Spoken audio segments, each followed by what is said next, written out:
Hello' guys, welcome to my YouTube channel learning with Pitu. যিহেতু কাইলৈ 14 ফেব্ৰুৱাৰী, আমি জানিছিলোঁ কাইলৈ দিনটো এটা ব্লেক ডে' পুলৱামাৰ এটেক হৈছিলে। তাৰপিছত কাইলৈ যিহেতু আপোনালোকৰ হায়াৰ ছেকেণ্ডেৰী এক্সামৰ অসমীয়া বিষয়টোৰ আহি আছে, সেই অসমীয়া বিষয়টোৰ এটা গুৰুত্বপূৰ্ণ অংশ হৈছে ৰচনা কোনে বহুতে ভাবি আছে কি ৰচনা আহিব। মই 9খন ৰচনা দিছোঁ কমন। যি 9খন ৰচনা আপোনালোকে কমেণ্ট বক্সত যেতিয়া মই পিন কৰি থৈছোঁ, মোৰ ড্ৰাইভত আপলোড কৰা আছে, আপোনালোকে তাৰ পৰা গৈ পেলাই ৰচনাকেইখনৰ PDF টো আপোনালোকে ডাউনলোড কৰি পেলাই চাব পাৰে। আৰু সেইকেইখন 110% আহিবই, চাই লওক। প্ৰথম ৰচনাখন দিছোঁ সামাজিক মাধ্যমৰ বৰ্তমান সময়ত ইয়াৰ প্ৰভাৱ, ধুনীয়াকৈ দিয়া আছে, ইয়াত চাই ল'ব সামৰণিলৈকে পইণ্ট ৱাইজ। তাৰপিছত 2 নম্বৰ প্ৰিয় গ্ৰন্থ প্ৰিয় সাহিত্যিক, জ্ঞানপীঠ অথবা সাহিত্য একাডেমী বঁটা বিজয়ী অসমীয়া সাহিত্যিক। 3 নম্বৰখন ৰচনা দিছিলোঁ মই অসমৰ কুটীৰ শিল্পৰ ওপৰত দিছিলোঁ, ধুনীয়াকৈ ইয়াত দি থোৱা আছে। 4 নম্বৰখন দি থোৱা আছিলে অসমৰ পৰ্যটন উদ্যোগ, আপোনালোকে চাই লওক কিমান ধুনীয়াকৈ মই পইণ্ট ৱাইজ বিশ্লেষণ কৰি বনাই দিছোঁ।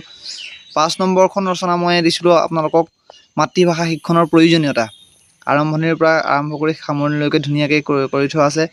7 নম্বৰখন মই ৰচনা দিছিলোঁ দৈনন্দিন জীৱনত বিজ্ঞানৰ প্ৰভাৱ বা বিজ্ঞানৰ অৱদান, ইয়াত ধুনীয়াকৈ লেখা আছে। তাৰপিছত 8 নম্বৰ যিখন ৰচনা আছিলে গ্ৰন্থমেলা আৰু অসমৰ ভৱিষ্যত, অসমীয়াৰ ভৱিষ্যত, গ্ৰন্থমেলা আৰু অসমীয়া গ্ৰন্থৰ ভৱিষ্যত, যিহেতু এইখন গ্ৰন্থ মানে ধুনীয়াকৈ দিয়া আছে ইয়াত।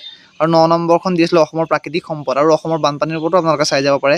এইকেইখনেই ৰচনা দিছিলোঁ, এই ৰচনাকেইখনৰ ওপৰৰ পৰাই কমন ৰচনা আহিব। আৰু যদি আপোনালোকৰ প্ৰত্যয় বা জতুৱা ঠাঁচ এনেকুৱা ৰিলেটেড কিবা যদি গ্ৰামাৰৰ লাগে, আপোনালোকে কমেণ্ট বক্সত কমেণ্ট কৰিব। মই কমেণ্ট বক্সত আপোনালোকক PDF-ৰ লিংক দি দিম, আপোনালোকে ডাইৰেক্ট ডাউনলোড কৰিব ল'ব। আজিলৈ ভিডিঅ'টো ইমানেই আছিলে, বেছি ডাঙৰ ভিডিঅ' কৰা নাই, কম সময়ৰ ভিতৰত আপোনালোকক ভাল এটা জ্ঞান দিলোঁ। আপোনালোকে এইটো ফ'ল' কৰিব, মোৰ চেনেলটোলৈ নতুনকৈ আহিছে যদি চেনেলটো ছাবস্ক্ৰাইব কৰিব। আৰু আহি পেলাই মেট্ৰিক হায়াৰ ছেকেণ্ডেৰী পৰীক্ষা দি অহাৰ পিছত আপোনালোকে কমেণ্ট বক্সত কমেণ্ট কৰি দিব যে মোৰ ভাগৰ ৰচনা কিমান কমন পৰিলে। আজিলৈ ভিডিঅ'টো ইমানেই, ধন্যবাদ, জয় অসম।